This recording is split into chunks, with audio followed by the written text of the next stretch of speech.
നിയമസഭ പാസാക്കുന്ന ബില്ലുകളിൽ തീരുമാനമെടുക്കാൻ രാഷ്ട്രപതിക്കും ഗവർണർക്കും സമയപരിധി നിശ്ചയിക്കാൻ ആകില്ല എന്ന് സുപ്രീം കോടതി പറഞ്ഞിരിക്കുന്നു. വളരെ പ്രധാനപ്പെട്ട ഒരു കാര്യമാണ്. അതേസമയം ബില്ലുകളിൽ ഭരണഘടനാപരമായ തീരുമാനം ന്യായമായ സമയത്തിനുള്ളിൽ ഗവർണർമാർ എടുക്കണമെന്ന് സുപ്രീം കോടതി വ്യക്തമാക്കി.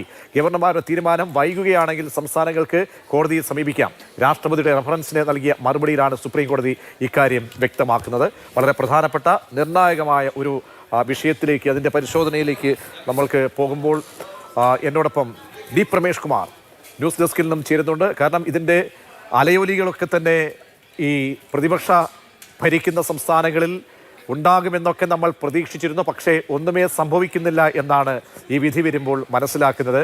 അപ്പോൾ പ്രമേഷ് ഏട്ടാ, ഈ വിധിയല്ല, ഇതൊരു റഫറൻസിനുള്ള ഒരു മറുപടിയാണ്, ഒരു ഒപ്പീനിയനാണ് സുപ്രീം കോടതിയെ സംബന്ധിച്ചോളം വരുന്നത്. അപ്പോൾ അവിടെ പ്രതിപക്ഷം പ്രധാനപ്പെട്ടത് തമിഴ്നാടിൻ്റെ പോരാട്ടമായിരുന്നു. ആ പോരാട്ടമൊക്കെ തന്നെ അസ്ഥാനത്താകുന്നു. മാത്രമല്ല, ഇതിലെ നിരീക്ഷണങ്ങളൊക്കെ നോക്കുമ്പോൾ കേന്ദ്ര സർക്കാരിനെ സംബന്ധിച്ചോളം കേന്ദ്രത്തിനെ പറഞ്ഞ ന്യായങ്ങളിൽ നിന്നും അപ്പുറത്തേക്ക് അവർക്ക് അവരുടെ വാദങ്ങൾ ശരിവയ്ക്കുന്നതാണ്. പിന്നീട് ഇവിടെ പറയുന്ന ഈ സമയപരിധി, അതിൽ പറയുന്ന ഒരു കാര്യം എന്താണ്, അനന്തമായി നീട്ടിക്കൊണ്ടുപോകാൻ കഴിയില്ല. ഇതൊക്കെ എങ്ങനെ നിശ്ചയിക്കപ്പെടുമെന്നുള്ളതാണ്. അപ്പോൾ അത് വല്ലാത്തൊരു ആശയക്കുഴപ്പം സൃഷ്ടിക്കപ്പെടുന്നുണ്ട്. അതല്ല, പന്ത് വീണ്ടും പഴയ രീതിയിലേക്ക് മാറുകയാണോ?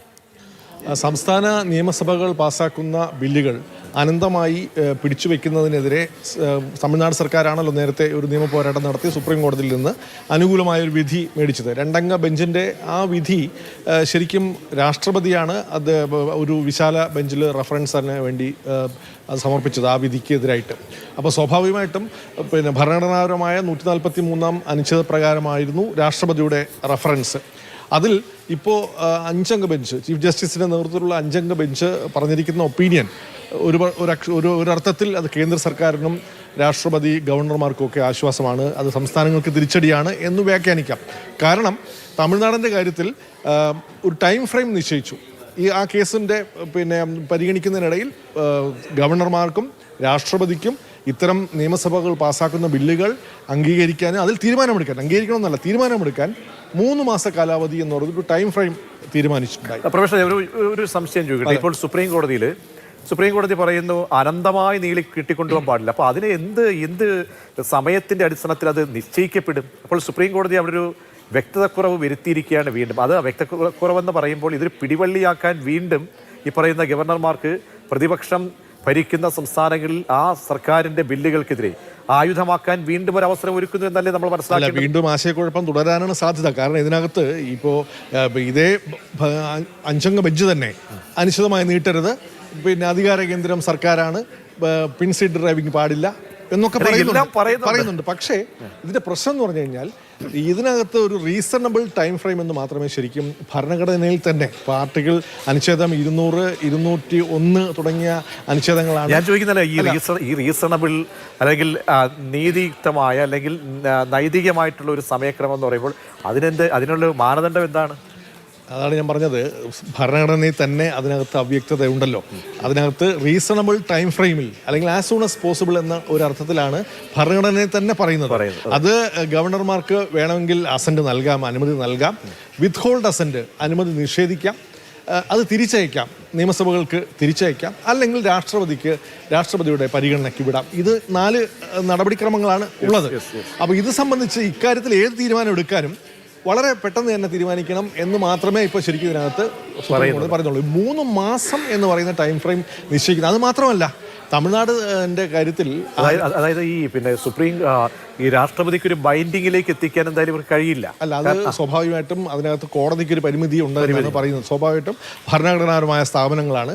അതിനകത്ത് ആ സ്ഥാപനങ്ങൾക്ക് ഒരു 3 മാസം സമയക്രമം നിശ്ചയിച്ച് നൽകാൻ വേണ്ടി കോടതിക്ക് കഴിയില്ല എന്ന് പറയുന്നു. പക്ഷേ അതിൻ്റെ അന്തസത്ത ശരിക്കും അത് വലിച്ചു നീട്ടാൻ പാടില്ല, എത്രയും വേഗം തീരുമാനമെടുക്കണം എന്ന് തന്നെയാണ് ശരിക്കും ഇതിനകത്തുള്ളത്. മറ്റൊരു കാര്യം കൂടി, തമിഴ്നാട് കേസിൻ്റെ കാര്യത്തിൽ ഈ 7 ബില്ലുകൾ തമിഴ്നാട് സർക്കാരിൽ അയച്ച ബില്ലുകൾ അവിടുത്തെ ഗവർണർ ശ്രീ RN രവി പിടിച്ചു വെച്ചിരുന്നു. അതിനെതിരായിരുന്നു അവരുടെ നിയമ പോരാട്ടം. അതിനകത്ത് ആ 7 ബില്ലുകളും ഗവർണറുടെ അസന്റ് കൂടാതെ തന്നെ പാസ്സാക്കപ്പെട്ടതായി വന്നിരുന്നു. പക്ഷെ അത് അങ്ങനെയുള്ള ഒരു വിവേചനാധികാരം അല്ലെങ്കിൽ അങ്ങനെ പാസ്സാക്കപ്പെടുകയാണെങ്കിൽ അത് ശരിക്കും ഭരണഘടനയുടെ അന്തസ്സിന് എതിരാണെന്നും അത് ഗവർണറുടെ അധികാരത്തിന്മേലുള്ള ഒരു കടന്നുകയറ്റ ടേക്ക് ഓവറാണ്. ഒരു ലഘു ചോദ്യം കൂടി, കാരണം ഈ കേരളത്തിന്റെ ഒരു കോണ്ടസ്റ്റിൽ ആ ഒരു പരിപ്രേക്ഷ്യത്തിൽ വെച്ച് നോക്കുകയാണെങ്കിൽ ആരിഫ് മുഹമ്മദ് ഖാനുമായിട്ടുള്ള കാലത്താണ് ഏറ്റവും കൂടുതൽ പോരാട്ടം, ഏറ്റുമുട്ടൽ, ഒരു കൺഫ്രണ്ടേഷൻ നടന്നിട്ടുള്ളത്. ഇപ്പോൾ ഈ കേരളത്തെ സംബന്ധിച്ചോളം ഈ നമുക്കിത് തിരിച്ചടി എത്രത്തോളം ഉണ്ടാകുന്നു? അല്ല, തമിഴ്നാട് സർക്കാരിന് ലഭിച്ച ആ ആശ്വാസ വിധി കേരളത്തിനും ബാധകമാക്കണം എന്നായിരുന്നു കേരള സർക്കാരിൻ്റെയും അതുപോലെ തന്നെ ബംഗാൾ, പഞ്ചാബ് തുടങ്ങിയ സർക്കാരുകളുടെയൊക്കെ അന്നത്തെ ആവശ്യം. അത് അംഗീകരിക്കപ്പെട്ടിട്ടില്ല എന്ന് വേണം കരുതാൻ. അതുകൊണ്ട് തന്നെ കേരളത്തിന് സ്വാഭാവികമായിട്ടും കേരള സംസ്ഥാന സർക്കാരിന് ഈ വിധി ഒരു തിരിച്ചടിയാണ്. പക്ഷേ മറ്റൊരു കാര്യം കൂടി നമുക്ക് ഓർക്കാനുള്ളത്, ഇതിനകത്ത് വളരെ പെട്ടെന്ന് തന്നെ ഇത്തരം കാര്യങ്ങൾ തീരുമാനമെടുക്കണം എന്ന് കോടതിയിലേക്ക് പോവാം. തമിഴ്നാട് ഗവൺമെന്റ് ആ 7 ബില്ലുകൾ പാസ്സാക്കിയല്ലോ, അതിന് ഈ വിധി ബാധകമാണോ എന്ന കാര്യത്തിൽ ചില ആശയക്കുഴപ്പങ്ങളുണ്ട്. അത് ആ വിധി ചോദ്യം ചെയ്ത് ഇനിയൊരു റിവിഷൻ ഹർജിയോ പുനഃപരിശോധന ഹർജിയോ ഒക്കെ നൽകിയാൽ മാത്രമേ വീണ്ടും അതിനെതിരായിട്ടുള്ള ഒരു തീരുമാനം. ഈ വിധി കൊണ്ട് ഒരുപക്ഷെ ഇപ്പോൾ സുപ്രീം കോടതിയുടെ 2 അംഗ ബെഞ്ച് തമിഴ്നാട് സർക്കാരിന് നൽകിയ ആശ്വാസ വിധി മറികടക്കാൻ കഴിയുമെന്ന് തോന്നുന്നില്ല.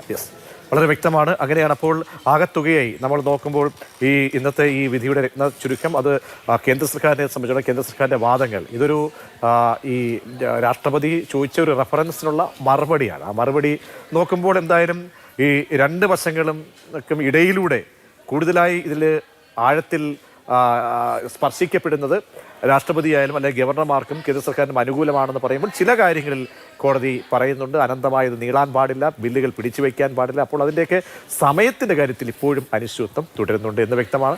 സംസ്ഥാനങ്ങളെ സംബന്ധിച്ചോളം, പ്രതിപക്ഷ സംസ്ഥാനങ്ങളെ സംബന്ധിച്ചോളം വിധി തിരിച്ചടി തന്നെയാണ്.